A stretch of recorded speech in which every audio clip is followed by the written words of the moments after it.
Hey thinkers, this is a thinking podcast with your host Jeff Wu. And I'm Michael Brandt. And this is one of our first episodes back where it's me and Mike going old school. We had a string of awesome guests over the last few weeks. From Aubrey de Grey, famed gerontologist, he's leading the battle against aging, to Professor Constow, who's one of the leading researchers on Bacopa, one of the core components of our RISE nootropic stack, and to Sumaya Kazi, a fellow entrepreneur and actually gaining a lot of fame as an intermittent fasting guru, where she lost 50 pounds in 7 weeks.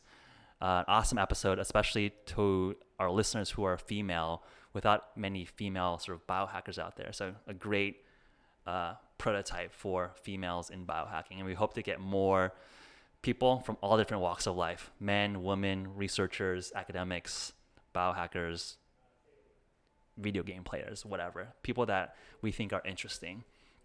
So for this week, we want to talk about our protocols as biohackers. One of the most common questions that we get is, you guys talk about biohacking all the time. You guys run a nootropics company. What the hell do you guys do? So let's actually dive into that and actually tease into exactly what our protocol looks like. And to really kick it up to the next level, actually open source it and run a challenge, if you will, for our biohacking protocols. So what that means is creating a GitHub repository with our protocol. So it's open source, where you can create your branches and pull requests and provide feedback. And also we'll have this on our Thinking magazine that will have the link in the description, where we talk in detail exactly what we're doing. But basically it's measuring and starting formally a preferred intervention method of different biohacks. For us, it'll be nootropics and intermittent fasting, and then measuring a bunch of different biometric endpoints. And we'll get into that. Yeah, a lot of what we're trying to do here is there's basically two ways that we're optimizing here in the selection of the products that we're using, right? The first thing is we want to collect as much data as possible. If you can't measure it, you can't manage it. And so we want to find just the most data as possible. The second thing is we also want it to be easy to use. We're not going to spend 5 hours a day doing blood tests or other complicated stuff. We're not going to spend $100,000 doing this. So it's this balance of robustness of data with ease of use and ability to actually maintain it. Because it's actually, if it's easy to use, then you'll actually do it, and then you'll have the measurement, and then you can manage it. So they're actually very related. We want to get a lot of data, and we want to have something that's as easy to use as possible. And it's exciting because a lot of companies are working on different devices, and there's different stages. For some things, we're gonna have to go to a lab. For other things, we can buy it online and it comes to our house. And we're gonna use these tools to measure different things. And we're for everything that we're measuring, we've done a lot of research and talked to a lot of doctors. Finding the best of class per endpoint. Yeah, and I want to just go step before we dive into the exact protocol, just highlight why we're even doing this. I mean, I think the notion of biohacking here is really, we want to be the best versions of ourselves as possible. And again, if you're not measuring things, how can you even improve it or optimize it? So it's natural from our engineering roots and our biohacker roots. If you're not measuring it, well, let's measure it. So understand what's going on, and then let's start tweaking and optimizing ourselves for the different endpoints, including productivity, different health markers, and be the best versions of ourselves as possible. And I think secondly, why we want to open source this is we want to hopefully be a catalyst for our listeners out there, our thinkers out there, to be more thoughtful about their inputs and their regimens. If you're not thoughtful, that's a default. Society is giving you a regimen which is based on 1970s medicine of like a lot of carbs and a little bit of fat and whatnot, like the food pyramid that we all saw growing up. So let's be thoughtful.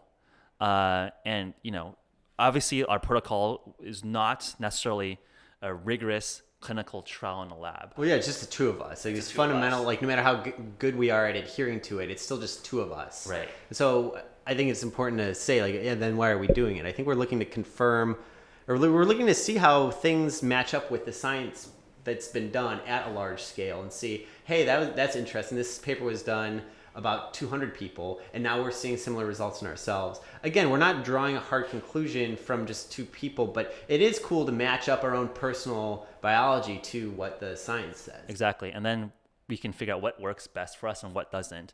And hopefully, our doing this Biohacker Challenge and open sourcing also is a catalyst for more people to get involved and join us, right? Again, we'll have our WeFast Slack group, WeFast Facebook group as areas where people can join in on the challenge. And yeah, we'll have links everywhere pointing to all the places where people can collate and share and trade ideas here. I think one of the other key things to mention that we've talked a lot about as we've been developing this is, it's just the 2 of us. Right now, it's 2 people. We're not going to be able to produce groundbreaking science with N equals 2. But what's really interesting is as we're exploring the different products and ways of capturing all these biological signals, we're really interested in actually doing massive distributed science. So the goal is to have, as we're exploring the space, is to actually come out with like an official test and have that distributed to thousands, hundreds of thousands. Let's get 10,000 people doing citizen science. I think if you look at how science is done, a big clinical trial is 100, 200 people, right? Most of these trials, if you actually look at the papers, a 30-person trial will be a good phase 1 for a lot of different interventions. Why are those numbers so low? Like why? It's expensive. That's the thing. It's expensive to run clinical trials, right? So you have to bring someone into your lab, test different compounds, measure them, and that takes a graduate student, a lab assistant. And if it's over an extended period of time, like for us, we want to do our Biohacker Challenge for 90 days. You got to bring them in 3 times, multiple times to measure all these things. And these tests aren't cheap. And for better or for worse, science funding is a pretty small expenditure. So a big grant for a lab is like $1 million grant. That makes you a huge, big deal professor if you have $1 million grant. And $1 million distributed over 10,000, 100,000 people is nothing. I think the cool thing about biohacking and having more technology is that more and more people can get involved at a cheaper price. And because we have technology to track and keep people in line, people can be collecting their own data. And because it's so much more population, there will be some variance, but it gets blown out because of a huge sample size they cannot replicate in the lab. And that gets us excited as technologists, right? Where when you see factors of 100x or 1000x that the cost of doing science is 1000x cheaper, that starts to ring all sorts of bells, right? When you're saying, oh, whoa, this isn't just like marginally better, but that, hey, we have these devices, and we'll go into everything in a minute. We have these devices that we're ordering off of the internet that people can just have, and hundreds of thousands of people can have, millions of people can have them, and they can all be participating, contributing data, and trying similar interventions, and we can be doing massive science on a much larger scale for massively cheaper. And so right now it's the 2 of us exploring what are the state-of-the-art user experiences, how do we collect the data, how does this work into our lifestyle, but the goal is, we're putting together. Let's all come together and make this. I think biohacking is going to be for everyone, and let's put the steps together to make that happen. It's very much like we always talk about how in the early days of computers, when 30 years ago, whatever, when people were in the basements putting together their teletype terminals and figuring it out. I think we're very much in that same space right now, where to be a good biohacker, you're buying 10, 20 products from different companies and you're trying things out, and you have to be very enthusiastic about it. But the barrier to entry is going to cut in half like by the year, I would say. It's going to get easier and easier for people to be biohackers. So, and we're going to push it forward. Cool. Yeah, so enough said about the theory, the motivations, the vision here. Let's talk about the protocol to give you guys all a sense of what we're talking about. And again, the detailed protocols will be posted on various links to our GitHub and to the Thinking blog post.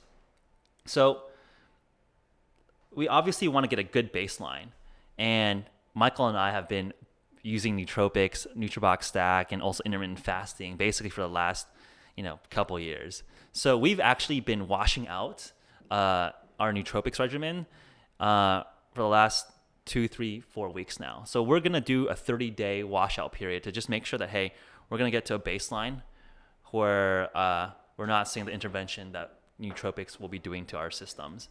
So that's like day -30. We start up with a washout period. Once we hit day 0, we'll do a snapshot where we do a bunch of different lab tests, and we begin our preferred biohacking regimen. And our preferred biohacking regimen will include the Nootrobox full stack, our Rise Keto, and then sprinting on as necessary, plus our 36-hour weekly monk fast. So that means we don't eat on, we stop with our last meal, Monday dinner, don't eat at anything for Tuesday, and break our fast Wednesday at our Biohacker breakfast in SF every week. And then we'll be doing a whole bunch of different endpoint measurements that are being done continuously on a daily basis, on a weekly basis, and what we call on a snapshot basis, which will be doing lab tests and more intensive tests. So we have Snapshot 1 when we just start.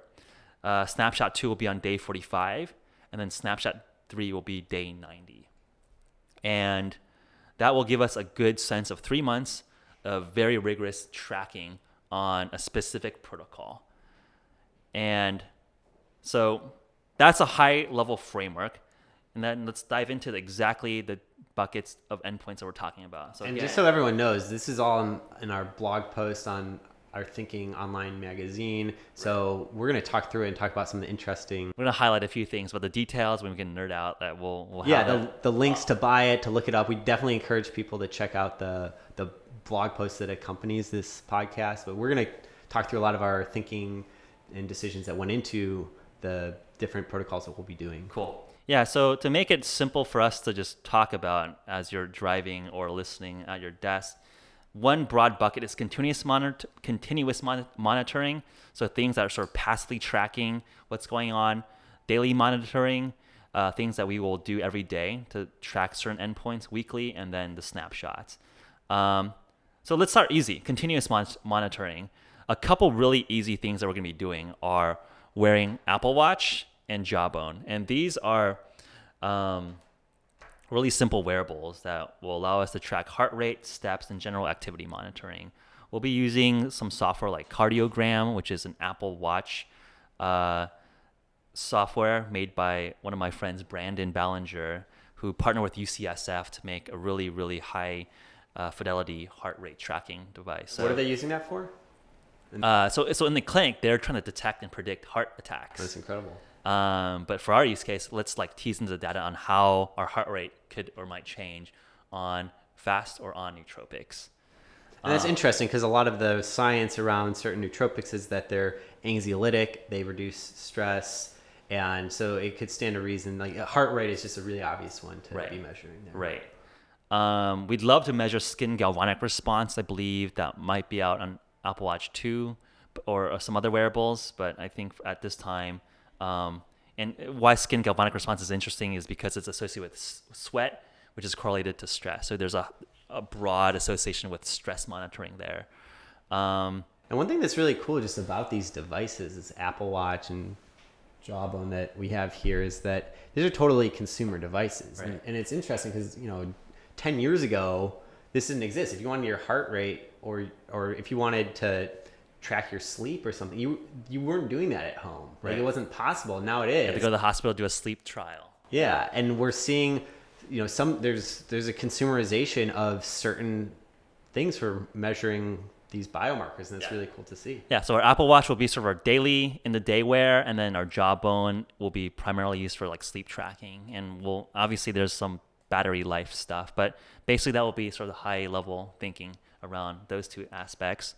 I want to bring up the Freestyle Libre. I know you've been doing a lot of research around this interesting device, so I'm gonna let you talk about it, Michael.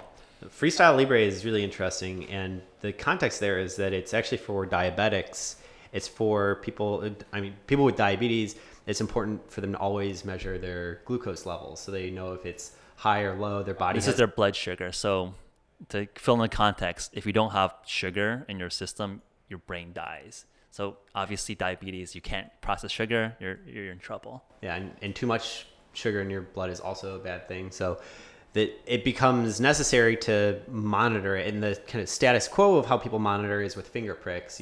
You literally jab a pen or a needle into your finger, draw some blood, measure it on a strip. That's how people typically measure their glucose levels.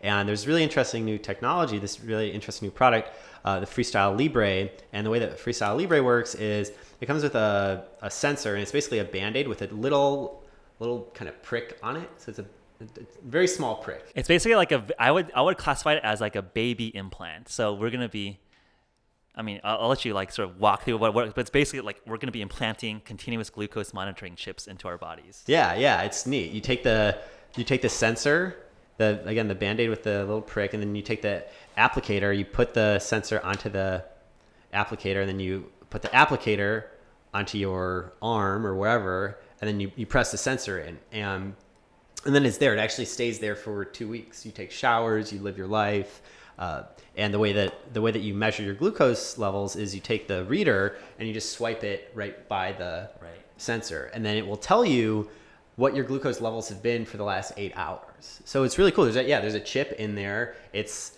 a quasi implant. It's like sits on the outside and on the inside of your body at the same time, and it will tell you your glucose levels. It's really cool. I would also preface that we had to acquire this from England because it's considered a medical device in the United States. Yeah. Like you have to be prescribed this. It's actually interesting. So in the United States, the Freestyle Libre is not available. There's something called the Freestyle Libre Pro. And the way the Freestyle Libre Pro works is you actually have to go to your doctor's office. It's a doctor prescribed thing. Yeah, and your doctor will put the sensor on you. The sensor will remember 2 weeks of data instead of just 8 hours. It will remember 2 weeks of data. But the catch is you don't get the reader. You have to go back to the doctor, and the doctor will scan your patch. Yeah, I mean, I think like the key thing there is that it's interesting to sort of American medicine that for better or for worse, the American FDA and medical system wants to keep the doctors in the loop, which in a lot of cases is important, right? You don't want to be making medical decisions without a medical professional. But from a pure biohacker standpoint, it seems a little bit restrictive to like reduce information out there. Right. So I think as technologists, as curious people, I think it'll be inevitable that information is more and more available. So I think that's like the struggle that we've been seeing with like 23andMe, running to a little bit of regulatory issues before. Yeah, because I'm curious if I get sleepy in the afternoon or if I'm having a great day or if I'm fasting. I'm curious to see how that correlates with blood glucose levels. So I'm really excited for it. One final thing about this, it's really neat, is just that they've actually done studies and compared 4 diabetics who use this continuous glucose monitoring patch compared to doing the finger pricks, that people show significantly lower instances of hypoglycemia. So it's like 30 to 50% less. So that's the main issue if you're diabetic, is that you run out of blood glucose. And they're showing that this technology is better. It's easier, less friction. People are able to check their glucose levels frequently. So that's just really cool to see that it's actually working for people. I think from a biohacker perspective, I think all these biometrics will be done on a continuous level. We talk about daily, weekly snapshot monitoring. I think the real biohacker dream is we should be measuring everything possible on a continuous monitor, right? You just pull up your, jeffwoo.com/biometrics, and you just see a live dashboard of like, okay, this is my glucose, this is my ketone levels, this is my, my heart rate, and it just constantly updates. And it's cool to see that, in that study that people with continuous glucose monitoring have been able to just manage their glucose and insulin a lot better than people that had to be, doing daily pricks. So it's cool. I mean, I think that's the future of like continuous monitoring is clearly showing effect in the clinic. And I just want to just highlight a few other continuous monitoring things that we'll be doing. One thing we'll be doing is computer productivity monitoring with rescue time. So this is just like a little background app that you have running on your computer, and it just tracks like your different computer usage. Like Facebook is considered unproductive time, email or your coding terminal is productive time. So figuring out, hey, how is productivity correlated with different interventions? A couple other things that we'll be looking at is using an alpha build of our own Nootrobox software called Introspect for mood monitoring, something that we're piloting with a few of our early alpha customers on tracking mood and cognition productivity. And that covers the broad sense of continuous things that we're monitoring. So let's dive into daily monitoring. So these are important biometrics that we'd like to measure continuously, but the tech isn't quite there yet. Some easy ones that we'll be doing are body fat and weight, just tracking, hey, is intermittent fasting making us lose a lot of weight, etc. And I want to highlight ketone monitoring. We're using a breath ketone analyzer from Ketone-IQ. And this is interesting because the two ways the body produces energy is from sugar or carbs or from fat. And when you're breaking down carbs, your body is going under what's called glycolysis, breaking down glucose for energy. And that's sort of what a lot of people are doing because everyone's eating a lot of carbs. But if you're not eating carbs, you're on a ketogenic diet or you're fasting, your body goes into what's called ketosis, breaking down fatty acids into energy. And the way to measure that is by your ketone levels in your blood. And so this is very much in parallel with continuous glucose monitoring. If we can understand our ketone levels, then we can understand how well our body is breaking down fats versus carbs. So again, the technology there is very similar. So there's a lot of ways you could do this. You can either do urine strips, which you could also do for glucose, but that's very inaccurate. It's notoriously bad to like pee on a strip and measure ketone levels. Or you can do blood prick as well. And we decided that, pricking our finger 4 times a day is a little bit, distracting. So we decided to opt for breath analyzing. So we can blow into this tube at this device and it'll read your acetone levels, which correlates to, there's studies that show that correlates really well to blood. So it's a cool little device to measure ketones on a daily basis against glucose and see how our fasting regimens, how our nootropics are going to affect our ketone versus glucose levels. And lastly, another thing to monitor daily is blood pressure. Interesting to see how our different protocols of nootropics and fasting will affect that. As you mentioned, anxiolytic effects, maybe our blood pressure will be modulated on, when we're sort of anti-anxiety, taking those kind of nootropics. And then let's dive into weekly monitoring now. Obviously, a big endpoint we want to test for nootropics is how does it affect your psychometric performance. So there's an awesome software suite that's productized from a research lab in Cambridge called Cambridge Brain Sciences that have free psychometric tests. So we're going to do multiple tests a week, measuring reaction time, memory, those are the 2 key areas, but concentration, all those things. And these are a lot of fun. If people out there haven't played with them before, they're kind of like computer games, right? They're like computer games, but a little bit more simple and primitive. It'll be like one single thing that you're doing, right? And you're getting tested on that one thing. Yeah. So for example, it's like memorizing an amount of digits in a series, right? Can you memorize 7 numbers or 10 numbers, or you're seeing rotating shapes?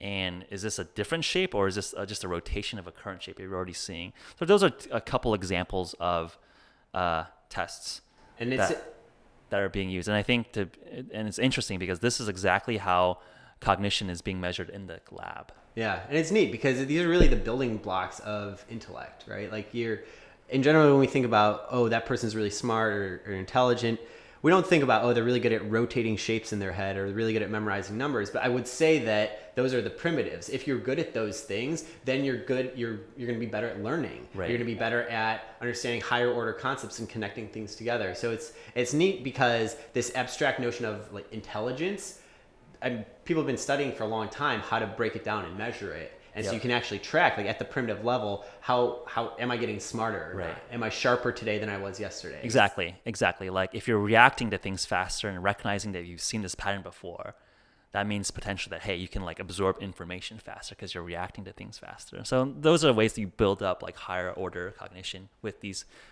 primitives, as Michael mentioned. And another weekly thing that we think is really cool is EEG monitoring. So our friends at Emotive have a really cool prosumer device where you just put this on your head and there's 5 electrodes that measure 5 different regions of your brain for different electrical signals from your brain. So like sort of like how you can have an EKG to measure your heart electrical impulses, there's an EEG to measure your brain electrical impulses. So the theory behind this is that certain wavelengths of brain waves are correlated to certain brain states. So like alpha waves are associated with relaxation, and theta waves and whatnot are associated with other aspects. This is something that's, I think, very interesting and very speculative in the space, because like medical electrodes have like hundreds of diodes with like made of silver that they have to like basically like very precisely place onto your brain.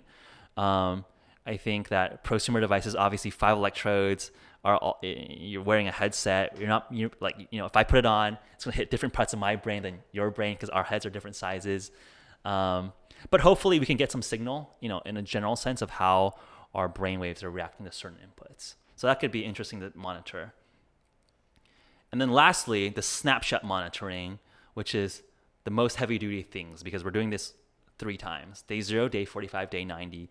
And what I mean by this is really a battery of doctor prescribed tests. So we're working with Dr. Vin No, a practicing doctor in San Francisco, who we've gotten to know over the last couple months, working together on building this protocol out. He's gotten recent sort of publication or fame from being one of the interesting doctors who's working with biohackers in San Francisco. Anyways, a lot of these tests are doctor prescribed, and that includes things that will be pulling from our blood, from our urine, from our saliva, and from our stool sample. So we'll be going to the lab and giving up all these bodily fluids and measuring all these different things. Yeah, and it's interesting because again, we're really bringing together a lot of different things. Like we're gonna literally need to draw different blood to go to this test versus to go to that test. Right. It's involved, and that's part of why this is snapshot based. It would be cool to do this every day. It would be cool if there was a device inside of us that could measure these factors and it was cheap and zero effort. But it's not where the world is at today. Right. This stuff's expensive. It's rather involved. It's super robust data though, so we want to do it. Exactly. And there's a bunch of different things that we're measuring as endpoints here, but I just want to highlight a few things on this episode here. One thing that I think is interesting is a neuroendocrine panel. And I want to just highlight this because it's very hard to measure neurotransmitter levels. The only real way to do that is to do a spinal tap or a brain tap, literally like pulling out fluid from your brain, which we're not going to do because that's pretty invasive. But I think what we can get signal from is a lot of these byproducts are urinated out. But I would want to have a caveat there by saying that actually our body, like our gut, actually produces different neurotransmitters as well. So we'll get some conflation between what's actually from the brain and the spinal fluid and what's in your system broadly. I think it at least gives us a snapshot, some broad understanding of how our neurotransmitter levels are being affected by nootropics. A couple other things to shout out are stool sample. I think the microbiome is something that we've talked about as something that's like a super interesting understudied area of human biology, where there's just as many foreign bacterial cells in our system as human cells. So a lot of people have called this like the missing organ, where there's a ton of there's more bacteria in our system than probably like the cells in our heart or our brain, right? Companies like Ubiome are also doing really good microbiome tests. So shout out to our friends at Ubiome. But we'll be doing a medical grade, a Genova, stool sample with a lot deeper data there. And I guess, what are other things that's worth calling out here? When Peter Bowes, reporter from the BBC, came and visited us last week, he is actually a big intermittent faster. So he's actually participated in a USC longevity trial with Walter Longo's group. And one key endpoint they were measuring on that trial was IGF-1, which is insulin-like growth factor 1. And that's a protein that's associated with cancer rates. So, IGF-1, higher levels of that is correlated to cancer growth. So that's something that we're interested in measuring as part of our fasting regimen and as a part of, the biohacking regimen. Anything else we want to call out here that would be interesting? A couple other things that are interesting are, we want to measure our VO2 max and body fat. So we'll actually be working with UCSF lab to actually go into the clinic and do professional grade body fat percentage measurements in a pod, and then do VO2 max testing, which will be fun to see if our endurance or we're losing any power while we're doing all this fasting stuff. Because I think my concern, or I think a lot of people's concern when they talk to us, is like, hey, you're fasting. Are you dying? Like, are you starving? Are you getting weaker? Like, we know anecdotally that, hey, we feel stronger and sharper than ever. And let's get the data to show you that, hey, our power is still there. Our body fat percentage is improving. We're super cut and powerful. So these are some awesome, we're excited to, go underway here and start measuring all these things. Yeah, no, it's interesting. Some of these things are so valuable to be measuring. I do wish that there was something that we could just implant. I wish we could just like wave a magic wand and have an implant that would just tell us all of these things on a constant basis. If you just constantly know your IGF-1 and you constantly know you're constantly tracking other things that correlate with that and different health measurements. That's the dream. We're doing the best we can with what's available. Yeah, exactly. I think that's the dream. I think that will happen, but let's all get there. Let's all help, the whole community, the whole world to get there. Yeah. So just to wrap up here, all this in a lot more detail than we've gone over in this podcast will be on the Thinking magazine at thinking.nootrobox.com, as well as an open source GitHub repository that shows the protocol, and you can, make a branch off of it, alter the protocol any way you want to make it your own.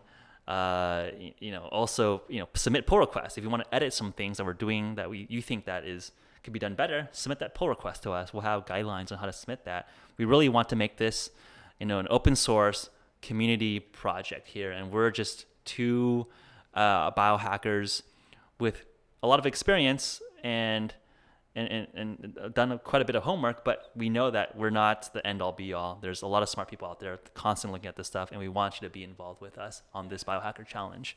Yeah, I want to hear what's working for people. I want to hear what they're measuring. I want to hear improvements that people have made, actionable things that people have been able to do based on measurements that they've been taking. Exactly. Yeah, so when you guys sign up or look at the Biohacker Challenge, join our WeFast Slack group, our WeFast Facebook group. So just search WeFast on Google or WeFast on Facebook group. Join those groups. We'll be, that's an awesome group where we have thousands of people talking about biohacking, talking about intermittent fasting that they're doing, trading ideas, trading tips. And we'd love to hear you check in of your Biohacker Challenge and keep us updated. And we'll just trade notes. We'll be posting updates in our Thinking podcast series, as well as in those different forums. So I want to just shout out those resources for people that want to dive deeper and do a little bit more homework here. Yeah. Cool. Thanks guys for listening. Yeah, thanks. And as always, you can check us out on YouTube. We're on SoundCloud. We're on the Google Play Store, and where else? iTunes. Apple iTunes. Yeah. Thanks everyone. Cheers.